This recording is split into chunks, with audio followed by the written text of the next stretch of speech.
Karishara is out, and she is the fire hyper carry we have been waiting for. Hello everyone, this is Telas. Today I want to talk about the new girl Karishara and whether you should pull for her and how to use her. So let's get started. However, before we get started, I have a new code for you guys, which you can use in the setting tab, and if you go to account tab, you can activate it by typing TELUS 13921, and this will help you in your LostSword journey. Okay, so now let's talk about the Karishara. My Karishara pulls were like really bad. I got shafted pretty hard. I spent like about 50k worth of gems and plus 4 selectors. Sorry, yeah, uh, 4 selectors to max her out, and I did max her out, but she was really costly. However, in my opinion, she was worth it because she's really good. So let's talk about why that is. First, let's talk about her skills. On the paper, her skills are doesn't seem that impressive. However, practice, she is really good. Her ultimate is basically inflicting good amount of damage, and she also deals additional hit if the enemy is affected by burn, and it also sets her active skill cooldown to 1 second. So if you're min-maxing, you might want to cast her ultimate right after she casts her active skill. And her active skill also deals additional hit if the enemy is inflicted by burn, and every time she casts it, she also reduces the cooldown of her active skill by 1 second. Her passive is basically anytime she attacks a burning enemy, her damage is increased by 50% on the level 5, of course. And uh, if her sorry if any enemy is inflicted by burn, her ultimate and active skill is also increased by 32%. And when you have 50 or more ember stacks, she also gets 13% attack amp.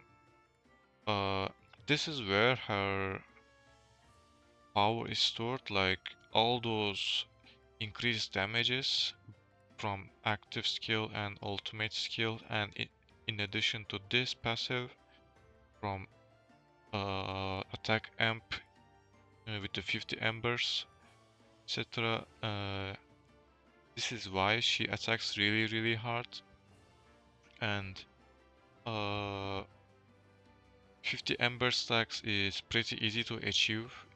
She can achieve this like in 20 to 15 seconds.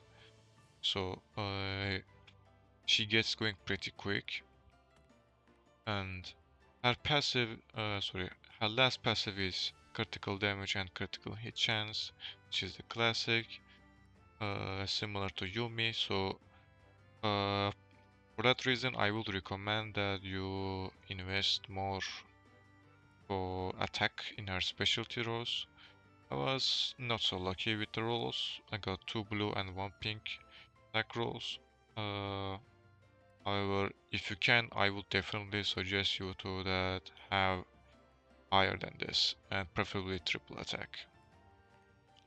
So, let's talk about how to use her. Basically, she's a fire team's hyper carry, and if you want to use her, you need Christina. Without Christina, she is really bad. The reason is Christina applies burn, and there is no one except Gairis, which is a 4-star character that can inflict burn, and you're not going to use her.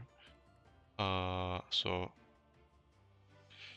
your only option is Christina, and if you don't have Christina, you're not going to benefit much from Karishara. Like, I would recommend playing for her if you don't have Christina. However, if you're not a new player and you probably have most of the characters, at least a copy of them, uh, you should pull for Karishara because she basically out DPS's probably everyone, especially in the Avalon, because I was testing her on Avalon today since Avalon opened.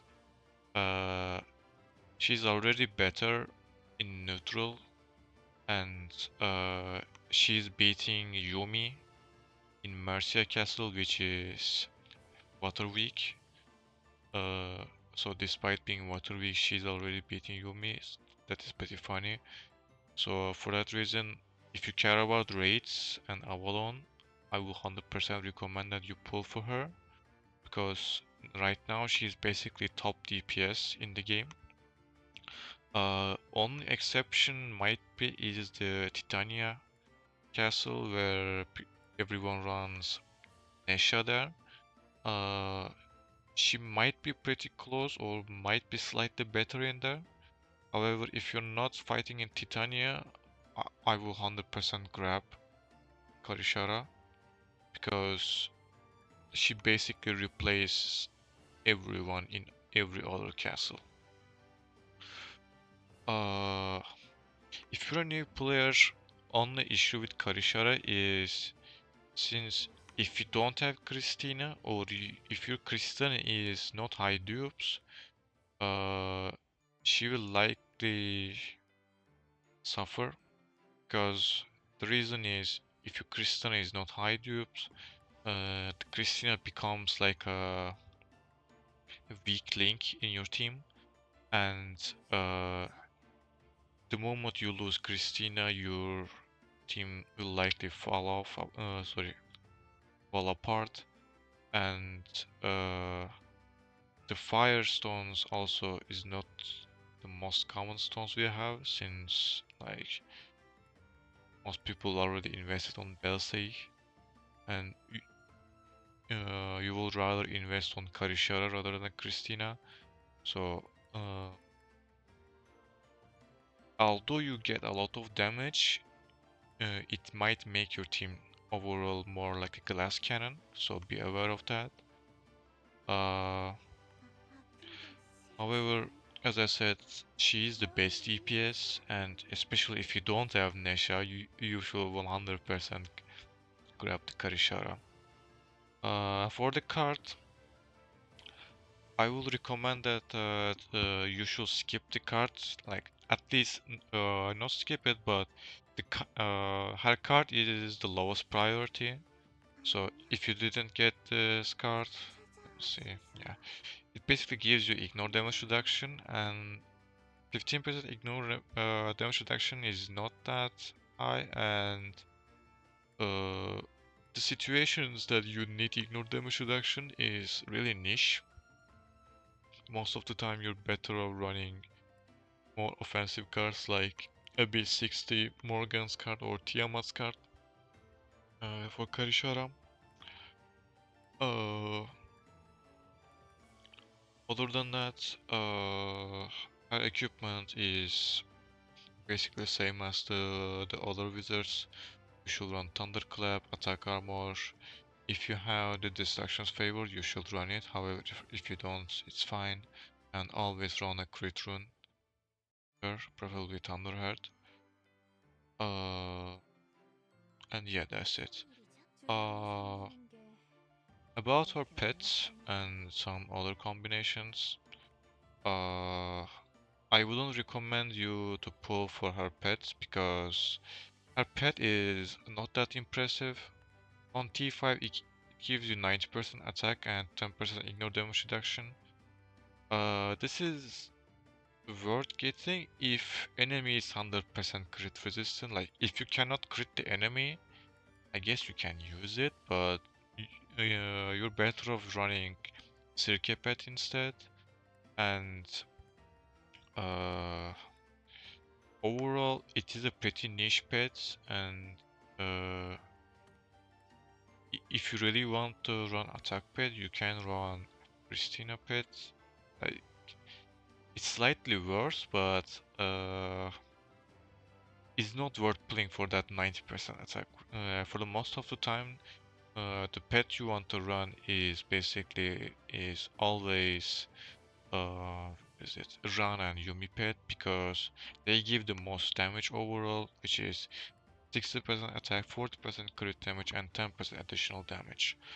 Uh, Only time you might get more from our pets is basically if you have legendary gems, and uh, you might want to get that extra bonus damage against nature enemies. However, that is likely very far away. I don't think, maybe a few people have some legendary gems at this moment, but obtaining a legendary gem is not easy feat. So uh, I wouldn't recommend to pull for Karishara pets. If you still haven't, you should be pulling for low-hanging pets. Like, it is much better pet, and it is used everywhere. So you're better off skipping this pet. And yeah, I think this is it. Thank you for watching, and I will see you on the next video. Peace.